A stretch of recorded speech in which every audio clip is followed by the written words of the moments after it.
जुमे का दिन इस्लाम में एक ख़ास मकाम और अज़मत रखता है। ये दिन तमाम दिनों का सरदार है और अल्लाह ताला ने इस दिन को उम्मत मुस्लिमा के लिए खुसूसी फ़जीलत अता फ़रमाई है। नबी करीम सल्लल्लाहु अलैहि वसल्लम ने फरमाया कि सूरज जिन दिनों में तुलू होता है उनमें सबसे बेहतर दिन जुमे का दिन है।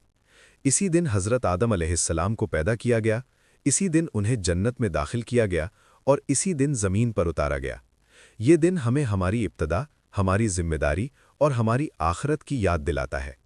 जुमे का दिन मुसलमानों के लिए ईद का दिन है, मगर ये ईद इबादत, खुशू और तक़वा के साथ मनाने की तालीम देता है। इस दिन की सबसे बड़ी इबादत नमाज जुमा है, जो हर बालिग, आक़िल और मुकीम मुसलमान मर्द पर फ़र्ज़ है। कुरान मजीद में अल्लाह ताला फरमाता है कि जब जुमे की आज़ान दी जाए तो अल्लाह के ज़िक्र की तरफ दौड़ो और ख़रीदो फ़रोख्त छोड़ दो।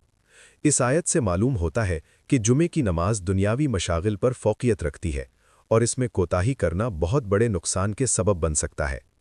नमाज जुमा के लिए तैयारी करना भी बड़ी फजीलत रखता है। नबी करीम सल्लल्लाहु अलैहि वसल्लम ने गुस्ल करने, साफ़ कपड़े पहनने, खुशबू लगाने और मिसवाक करने की तरगीब दी है। हदीस में आता है कि जो शख्स जुमे के दिन गुस्ल करे और जल्दी मस्जिद जाए, इमाम के करीब बैठे और खामोशी से खुतबा सुने, तो उसके एक जुमे से दूसरे जुमे तक के गुनाह माफ़ कर दिए जाते हैं, बशर्ते कि वो कबीरा गुनाहों से बचे। ये अल्लाह ताला का बहुत बड़ा फ़ज़्ल और रहमत है।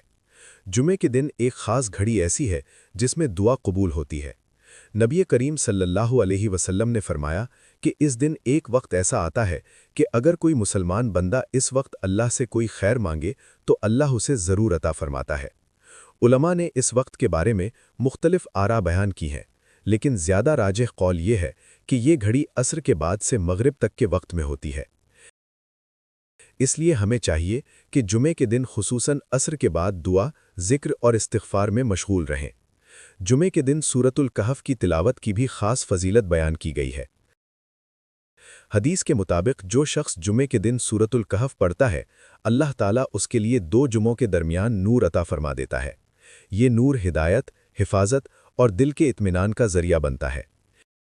इसी तरह जुमे के दिन नबी करीम सल्लल्लाहु अलैहि वसल्लम पर कसरत से दुरूद भेजने की भी खुसूसी ताकीद आई है, क्योंकि इस दिन दुरूद शरीफ रसूल अल्लाह सल्लल्लाहु अलैहि वसल्लम तक पेश किया जाता है। मस्जिद की तरफ जल्दी जाना भी जुमे के दिन की एक बड़ी नेकी है। हदीस में आता है कि जुमे के दिन फरिश्ते मस्जिद के दरवाज़ों पर खड़े हो जाते हैं और जो जितना पहले आता है उसके नाम के मुताबिक अज्र लिखते हैं। जो शख्स सबसे पहले आता है उसे ज़्यादा अज्र मिलता है, और जब इमाम खुतबा के लिए आ जाता है तो फरिश्ते अपने रजिस्टर बंद कर देते हैं और खुतबा सुनने लगते हैं। इससे मालूम होता है कि जुमे के दिन वक्त की कद्र कितनी अहम है।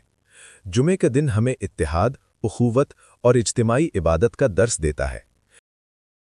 एक ही सफ़ में खड़े होकर नमाज अदा करना हमें ये सिखाता है कि अल्लाह के नज़दीक सब बराबर हैं।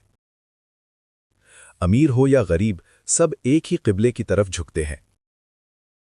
ये दिन हमें अपने आमाल का जायज़ा लेने, गुनाहों से तौबा करने और अपनी ज़िंदगी को अल्लाह के अहकामात के मुताबिक ढालने की दावत देता है। आखिर में हमें यह समझ लेना चाहिए कि जुमे की असल फ़जीलत सिर्फ ज़ाहिरी आमाल में नहीं, बल्कि दिल की हाज़री, इखलास और तक़वा में है। अगर हम जुमे के दिन की कद्र करें, इसकी सुन्नतों पर अमल करें और इसे इस्लाह नफ्स का ज़रिया बनाएं, तो यकीनन अल्लाह ताला हमारी ज़िंदगियों में बरकत, सुकून और हिदायत अता फरमाएगा। अगर आपको वीडियो पसंद आई हो तो एक लाइक कर दीजिएगा और ऐसी ही और वीडियोस देखने के लिए चैनल को सब्सक्राइब ज़रूर कर दीजिएगा। अल्लाह हाफ़िज़।